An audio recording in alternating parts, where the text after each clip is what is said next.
विठू भाऊ म्हणते मग धोंडा खायला या. Okay okay okay. अरे यार विठू भाऊ धोंडा खायला तूच ये ना यार नाशिकला. हं? बरं का विठू भाऊ, धोंडा खायला तूच ये नाशिकला.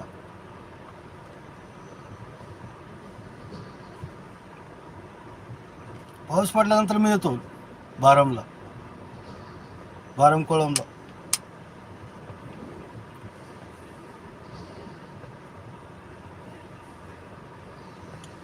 आणि धन्यवाद धन्यवाद विचारल्याबद्दल विठू भाऊ, खूप खूप धन्यवाद. विठू भाऊने आज गवारीच्या शेंगा, अरे वा, ते बी घरच्या, लय भारी. नशिबान म्हणता यार. विठू भाऊ काय भाजी खाल्ली? गवारीच्या शेंगा, त्या पण घरच्या, घरच्या वावरातल्या, फ्रेश मधल्या, एकदम फ्रेश, त्या बी गावठी शेंगा. खूप छान विठू भाऊ.